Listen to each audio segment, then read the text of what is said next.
Good morning बच्चों। हम chapter 3 fibre to fabric इसका फर्स्ट पार्ट पढ़ चुके थे। आज हम सेकंड पार्ट पढ़ेंगे। तो पिछला हमने ये पढ़ा था कि कॉटन जो होता है वो हम कैसे फील्ड से लेते हैं, उसकी खेती कैसे होती है, ये सारी चीज़ें ये हमने पढ़ी थी। और अब जो आगे हैं वो है कि कॉटन क्लॉथ्स जो होते हैं उनके क्या क्या फीचर्स होते हैं, क्या क्या कैरेक्टर होते हैं। तो कॉटन क्लॉथ्स जो होते हैं वो इनमें स्पेशल फीचर्स ये होते हैं कि वो इन्वायरमेंटली फ्रेंडली होते हैं, मतलब कि वो बायोडिग्रेडेबल होती हैं, मतलब कि वो जल सकती है, डिस्पोज हो सकती हैं। और ये extremely soft and absorb moisture मतलब कि इसमें पसीना जो है वो बहुत आसानी से एब्जॉर्ब हो पाता है, इसीलिए हम लोग समर टाइम पर कॉटन क्लॉथ्स का यूज़ करते हैं। और ये क्या होती है, पोरस इन नेचर, मतलब कि झालीदार मतलब कि जैसे कि हम बुनते हैं तो बीच में जालीनुमा आती है, उस तरीके से ये होती है। और इसीलिए इसमें जो है आसानी से एयर जो है वो पास हो पाती है और हमारी बॉडी को ये कूल रखती है। अगर मान लीजिए कि क्लोथ से अगर एयर पास ना होगी तो क्या होगा, वहाँ पे गर्मी ज़्यादा हो जाती है, बॉडी को वो कूल नहीं रख पाती है। और ये जो होती है वो बहुत ज़्यादा एक्सपेंसिव नहीं होती है, मतलब कि ज़्यादा महंगी नहीं होती है। इसके बाद है हमारा जूट जो है वो ज़्यादातर हम लोगों ने देखा है कि बोरी वगैरह बनाने में और मैट्स, रोप, रग्स ये वगैरह बनाने में जूट का काम होता है। ये क्या होता है, बहुत ही चीपेस्ट, मतलब बहुत ही सस्ता होता है। और इसकी जो खेती होती है सबसे ज़्यादा वो कहाँ होती है, इंडिया, बांग्लादेश और थाईलैंड में इसकी सबसे ज़्यादा प्रोडक्शन इसका होता है। और ये जो होती है सबसे पहली चीज़, इसको क्या बोलते हैं हिंदी में, पटसन बोलते हैं इसको, जूट को। और ये जो होती है स्टार्टिंग में एक छोटा सा प्लांट होगा, फिर प्लांट इसका बड़ा हो जाता है। जब प्लांट बड़ा हो जाता है तो इसका जो स्टेम होता है उससे हमें क्या मिलता है, जूट। इसकी एक प्रोसेस होती है। और ये जो है एक लो लेइंग लैंड पर हो जाता है, इसके लिए हमें क्ले सॉइल चाहिए इसको उगाने के लिए। और रेनफॉल जो है इसको बहुत ज़्यादा चाहिए होता है, मतलब पानी इसको ज़्यादा चाहिए होता है। इसके बाद में प्लांट को हम पहले इसके स्टेम को लेते हैं, फिर सुखाते हैं, और इसके बाद फिर हम जो है जूट को ऑब्टेन करते हैं। अब इसके क्या क्या कैरेक्टर हैं देखें तो ये बहुत ही चीपेस्ट प्लांट फाइबर होता है। और सबसे ज़्यादा जो इसका यूज़ होता है वो इंडस्ट्रियल एरिया वगैरह में ज़्यादा, मतलब इंडस्ट्री वगैरह में ज़्यादा यूज़ होता है इसका। और इन्वायरमेंटल फ्रेंडली फाइबर होता है, जैसे कि ये आसानी से डिस्पोज हो सकता है और ये आसानी से जल भी सकता है और ये रिसाइकल भी हो सकता है। और भी इसमें कई सारे गुड प्रॉपर्टीज़ होती हैं। इसके बाद है वुल मतलब ऊन। ये हमें पता है ये हमें कहाँ से ऑब्टेन होती है, तो ये हमें सबसे ज़्यादा जो है वो शिप की बॉडी से, या फिर गॉड की बॉडी, मतलब उनकी जो ऊपर के जो हेयर्स होते हैं, फ्लैग जिसको हम फ्लैग बोलते हैं, उससे हमें मिलती है। इसके अलावा जो है याक, कैमल, रैबिट, इनसे भी हमें वुल मिलती है।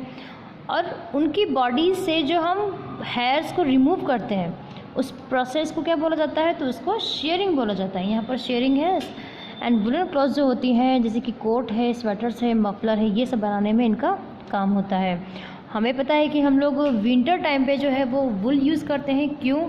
क्योंकि वुल जो होती है वो हीट की बैड कंडक्टर होती है। बैड कंडक्टर है तो मतलब वो बॉडी की जो हीट होती है उसको क्या कर लेती है, उसको ट्रैप कर लेती है और उसको बाहर नहीं जाने देती। इससे हमारी बॉडी क्या रहती है, हमारी बॉडी वार्म रह जाती है। तो इसीलिए हम क्या करते हैं, वुल यूज़ करते हैं। वहीं पर सबसे ज़्यादा जो वुल का प्रोडक्शन होता है वो कहाँ है, ऑस्ट्रेलिया में फर्स्ट नंबर पर है। और उसके बाद में इंडिया जो है, इंडिया में भी वुल का बहुत ज़्यादा प्रोडक्शन होता है। वुल के क्या क्या कैरेक्टर्स होते हैं देखो, तो ये जो है एक नेचुरल फायर रेसिस्टेंट होता है, मतलब कि इसमें जो है आग नहीं लगती है। और इसमें जो है एब्जॉर्बेंसी एंड रेसिस्ट रिंकल्स, मतलब कि इसमें सले नहीं आती है, इसको प्रेस वगैरह की ज़रूरत नहीं पड़ती है इसमें। ये काफ़ी स्ट्रॉन्ग होते हैं और ड्यूरेबल, मतलब इसका यूज़ हम बार बार कर सकते हैं। तो ऐसा नहीं है कि हमें जैसे कि एक बार यूज़ किया फिर फेंक दिया, ऐसा नहीं होगा, ये कई बार यूज़ हो सकता है। और उसके बाद जो है ये स्ट्रेच नहीं हो, एबिलिटी स्ट्रेच, मतलब कि स्ट्रेच इसमें होती है, इसको हम पकड़ के खींच सकते हैं, स्ट्रेच हो सकती है। रिटर्न बैक, वापस अपनी पोजीशन पे ये वापस आ सकती है, मतलब कि इसमें नेचुरल लेंथ की जो एक स्ट्रेचेबल क्वालिटी वो पाई जाती है। इसके बाद है सिल्क को हम क्या बोलते हैं, सिल्क को हम रेशम भी बोलते हैं। और हमें पता है कि सिल्क हमें किससे मिलता है, तो सिल्क एक इंसेक्ट होता है जिसको हम सिल्क वॉर्म बोलते हैं। और ये ज़्यादातर कौन से प्लांट पे होता है, तो ये मलबरी मतलब शहतूत जो होता है उस प्लांट पर होता है। पहले ये क्या करता है, उसको खाता है, धीरे धीरे उसकी जो बहुत ही कोमल पत्ते होते हैं उनको खाने के बाद में इनमें क्या होती है कि स्पेशल टाइप की ग्लैंड होती है, उससे ये क्या करता है, सेक्रेशन करता है। और धीरे धीरे धीरे धीरे वो जो केमिकल होता है ये उनकी पूरी बॉडी पर मतलब लिपट जाती है उनकी बॉडी में, और फिर वो धीरे धीरे फाइबर में कन्वर्ट होती रहती है। तो इसका जो यूज़ होता है सिल्क का, वो हम sari, salwar suit, other dress material बनाने में हम यूज़ करते हैं। अब देखो यहाँ पर सिल्क वॉर्म की लाइफ साइकिल है। तो सबसे पहले सिल्क वॉर्म क्या एग देती है, फिर वो लार्वा बनता है उसका, उसके बाद वो प्यूपा बनती है। और यहाँ प्यूपा जब बनता है तो प्यूपा का क्या है, ये ऊपर जो है ये रेशम मतलब सिल्क जो है पूरी तरीके से ये इसमें लिपट चुकी है। इसके बाद जो है वो डेवलपिंग मोथ मतलब कि एक मैच्योर मोथ बन जाती है। और देखो यहाँ पर फिर वापस वही इसकी प्रोसेसिंग मतलब कि यही इसका जो लाइफ साइकिल वो चलता है। इसके बाद है characteristic features of silk. Silk की क्या क्या क्वालिटी होती है, हम लोग सिल्क का यूज़ क्यों करते हैं, क्योंकि ये क्या होती है, बहुत ही स्मूथ और durable and high in strength. ठीक है, तो ये सारी क्वालिटी इसकी है। इसके बाद में गुड फैब्रिक, इसकी एब्जॉर्बेंसी जो होती है वो काफ़ी अच्छी होती है। और ये कंफर्टेबल, गर्मी के टाइम जो है वह बहुत कंफर्टेबल रहता है, और विंटर के टाइम में ये वापस गर्म हो जाता है। तो ये मतलब इसकी एक बहुत अच्छी क्वालिटी होती है। सिंथेटिक फाइबर्स क्या होते हैं, अभी हमने पढ़ा था कि नेचुरल फाइबर्स क्या होती हैं जो कि हमें प्लांट और एनिमल से मिलती है, जैसे कि कॉटन, जूट, ये हमने पढ़ा है। इसके बाद में सेकंड टाइप का फाइबर जो होता है वो क्या होता है, सिंथेटिक फाइबर। तो सिंथेटिक फाइबर जो है वो किससे बना होता है, वो केमिकल्स यूज़ होता है इसको बनाने के लिए।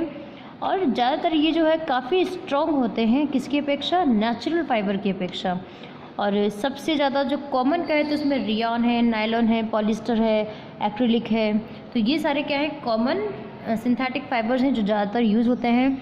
इनमें रेयॉन जो होता है वो किसके लिए यूज़ होता है, तो रेयॉन जो होता है वो making clothes, bedsheet, blanket, curtains ये बनाने में काम होता है। नायलॉन का यूज़ कहाँ करते हैं हम, तो नायलॉन जो है इसका जो यूज़ होता है वो पैराशूट, टायर्स, टेंट, रोप्स और मिलिट्री आइटम्स बनाने में यूज़ होता है। नायलॉन जो है वो क्या है, first truly man made fibre है, मतलब कि ये पूरी तरीके से केमिकल से बना हुआ है। और केमिकल कौन सा है, पेट्रोकेमिकल्स इसमें।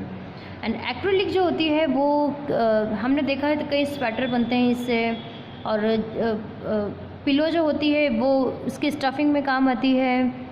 और भी इसके बहुत सारे यूजेस हैं, बॉटल्स है, फिल्टर्स हैं, ये सारे यूज़ एक्रिलिक में होते हैं। इसके छाते बनते हैं, तो बहुत सारे यूज़ इसके भी हैं। इसके बाद हम इसके कैरेक्टर्स देखें तो ये क्या होती है, stronger and generally wrinkle free होती है, मतलब कि इसमें सलवटें नहीं आती हैं। और ये बहुत ही लेस एयर स्पेस होती है, मतलब कि इसमें जो एयर का ट्रांसपोर्टेशन है वो बहुत कम होता है किसकी अपेक्षा, नेचुरल फाइबर की अपेक्षा।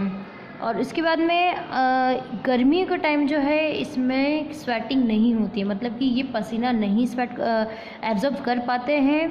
इसीलिए हम लोग क्या करते हैं, समर के टाइम सिंथेटिक फाइबर्स का यूज़ नहीं करते हैं हम लोग, ठंडी के टाइम या फिर ज़्यादा मोस्टली ठंड के टाइम मतलब विंटर टाइम पे ही इसका यूज़ होता है। अब इसके बाद देखें तो हम सिंथेटिक फाइबर और नेचुरल फाइबर में डिफरेंस देखें तो नेचुरल फाइबर जो होता है वो नेचर से मिलता है, जबकि सिंथेटिक हमें केमिकल से मिलता है।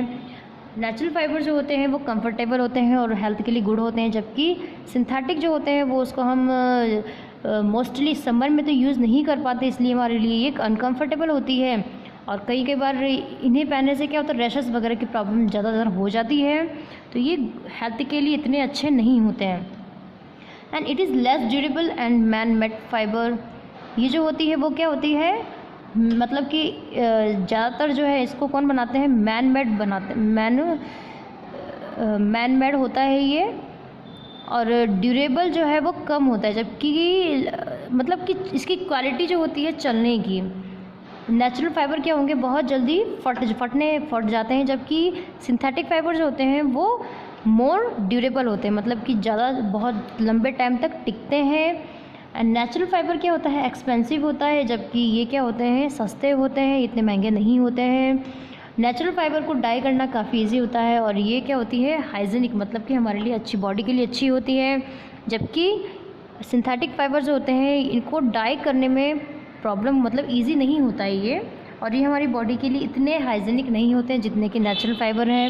नेचुरल फाइबर जो हैं वो फायर कैच नहीं करते हैं जल्दी, ठीक है, इनकी फायर कैचिंग की कैपेसिटी होती है वो कम होती है, जबकि सिंथेटिक फाइबर जो है ये बहुत जल्दी फायर कैच कर लेते हैं। ओके, तो हमने चैप्टर कंप्लीट कर लिया है। यहाँ पर कुछ क्वेश्चंस हैं जो कि आपको अपनी नोटबुक में राइट डाउन करने हैं और उनको लर्न भी करना है। What do you mean by fibre and yarn? Fibre और यार्न क्या होते हैं ये मैंने पार्ट फर्स्ट वाले वर्कशीट में लिखा है, तो आप उसमें से देखें और इसका आंसर लिखें।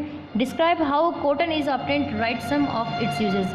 कॉटन जो है वो हमें कैसे मिलती है, तो उसका पूरा प्रोसेस हमें लिखना है कि पहले इसका फील्ड में हम इसकी कॉटन बॉल से कॉटन निकालेंगे, फिर क्या करते हैं, बहुत सारी प्रोसेस हैं वो लिखनी है आपको, और इसका यूज़ भी लिखना है कि कॉटन क्या क्या काम आता है। इसके बाद आपको नेचुरल फाइबर और मैनमेड फाइबर में आपको डिफरेंस लिखना है एंड कैरेक्टर्स लिखने हैं आपको सिंथेटिक फाइबर के। और वूल जो होती है वो हमारे लिए कैसे यूजेबल होती है, इसके यूज़ आपको लिखने हैं कि क्या क्या बनाने में वूल का यूज़ होता है। And how are jute fibres obtained from jute plant and write uses also. हमें ये लिखना है कि जूट फाइबर जो है वो हमें कैसे मिलती है, मतलब हम कौन से पार्ट से हम इसका यूज़ लेते हैं, फाइबर बनाते हैं, और ये किस किस काम के लिए यूज़ होती है। तो ये सारे आपको चैप्टर्स में से इसी वर्कशीट में से देखना है और लिखना है और लर्न करना है।